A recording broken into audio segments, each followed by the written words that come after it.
Hello everyone, कैसे हैं आप सब। आई होप कि आप सब अच्छे होंगे और बहुत अच्छे से अपनी स्टडी कर रहे होंगे। आज आपको मैं 12th केमिस्ट्री से चैप्टर सॉल्यूशन कराने वाली हूँ। इसको मैं जस्ट स्टार्ट ही करा रही हूँ। आप पहले 9th क्लास में इसके बारे में पढ़ चुके हैं कि सॉल्यूशन क्या होता है, कितने टाइप का होता है, पार्टिकल की साइज़ क्या होती है। उसके बाद आपने 11th क्लास में कॉन्सेंट्रेशन ऑफ सॉल्यूशन का कॉन्सेप्ट पढ़ा हुआ है। तो 12th केमिस्ट्री में जो आपका फर्स्ट चैप्टर है वो सॉल्यूशन ही है और जिसके बारे में आप पहले से ही बहुत कुछ जानते हैं। ठीक है, बस आप अपनी प्रीवियस नॉलेज के अंदर ही कुछ ऐड ऑन करने जा रहे हैं।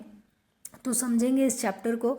बहुत डिटेल स्टडी करने के लिए मुझे फॉलो करें। अगर आपको चीज़ें अच्छी लगती हैं, आपको मेरा पढ़ाया हुआ अच्छा लगता है तो लाइक शेयर एंड सब्सक्राइब भी ज़रूर किया करें।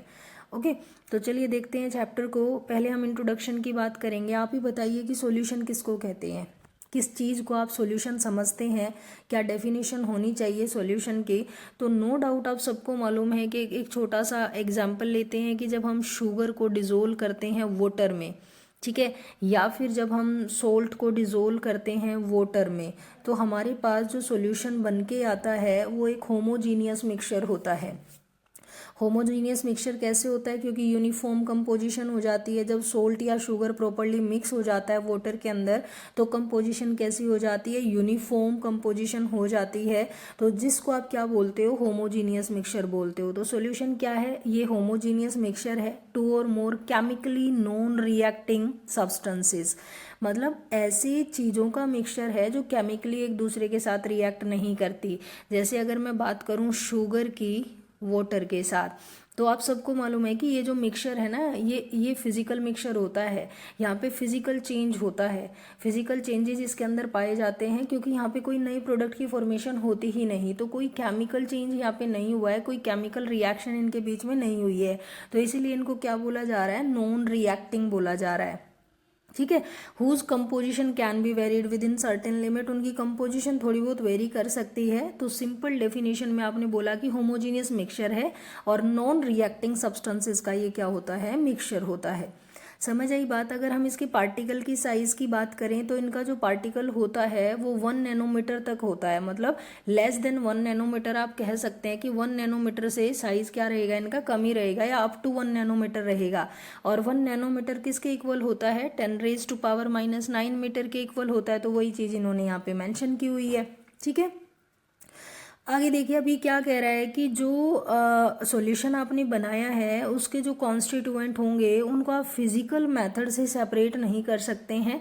ठीक है, फिजिकल मेथड के साथ उनकी सेपरेशन पॉसिबल नहीं है कि मतलब अगर आपने शुगर सॉल्यूशन बनाया या सोल्ट सॉल्यूशन बनाया और आप उनकी फिल्ट्रेशन कर रहे हो तो फिल्टर करने से आप कॉन्स्टिट्यूएंट को सेपरेट नहीं कर पाएंगे। समझ आ गई बात ये भी। अब आगे देखिए ये क्या बोला गया है कि बाइनरी मिक्सचर क्या होता है। देखो बाई का मतलब होता है टू, बाइनरी मिक्सचर मतलब ऐसा सॉल्यूशन, ऐसा मिक्सचर जिसके अंदर टू कंपोनेंट्स हैं, उसी को आप क्या कहते हो? बाइनरी मिक्सचर कहते हो। जैसे आपने सोल्ट प्लस वाटर रखा तो आपके पास टू ही तो कंपोनेंट है, एक सोल्यूट है और एक सोलवेंट है। तो टू कंपोनेंट की वजह से आप इसको क्या बोलेंगे? बाइनरी बोलेंगे। अब इसके कंपोनेंट कौन कौन से होते हैं? इसका एक मेजर कंपोनेंट है सोलवेंट और दूसरा कौन सा है? सोल्यूट। देखो सोलवेंट किसको बोलते हैं? सोलवेंट वो वाला कंपोनेंट होता है आपके सॉल्यूशन का जो लार्जर अमाउंट में पाया जाता है, या आप कह सकते हैं जिसके नंबर ऑफ मोल्स ज़्यादा होते हैं सॉल्यूशन के अंदर। वो कंपोनेंट जिसके नंबर ऑफ मोल्स ज़्यादा होते हैं सॉल्यूशन के अंदर या फिर जो लार्जर अमाउंट में पाया जाता है उसको सोलवेंट कहते हैं, और जो लेसर अमाउंट में पाया जाता है उसको सोल्यूट कहते हैं। समझ आ गई बात ये भी। ठीक है, आगे देखिए ऐसे सॉल्यूशंस जो वाटर के साथ बनाए जाते हैं उनको एक्वस सॉल्यूशन कहते हैं, और जो वाटर के अलावा कोई और सॉल्वेंट के अंदर बनाए गए हैं उनको नॉन एक्वस कहते हैं। अब आप बात करेंगे यहाँ पे कि भाई नॉन एक्वस सॉल्वेंट कौन से होते हैं, तो कई सारे हो सकते हैं। देखो ईथर आपका सॉल्वेंट की तरह बिहेव करता है, या फिर एल्कोहल आपका सॉल्वेंट की तरह बिहेव करता है, बेंजीन आपका सॉल्वेंट की तरह बिहेव करता है, और सिमिलरली कार्बन टेट्राक्लोराइड भी यहाँ पे दिया हुआ है। तो ये नॉन एक्वस सॉल्यूशन आपके होते हैं। अब आप बात करेंगे इम्पोर्टेंस ऑफ सॉल्यूशंस के बारे में कि सॉल्यूशन की क्या इम्पोर्टेंस है, क्यों आपके कोर्स में डाला गया, क्यों आपको ये पढ़ाया जा रहा है, तो उसके बारे में आप जानेंगे।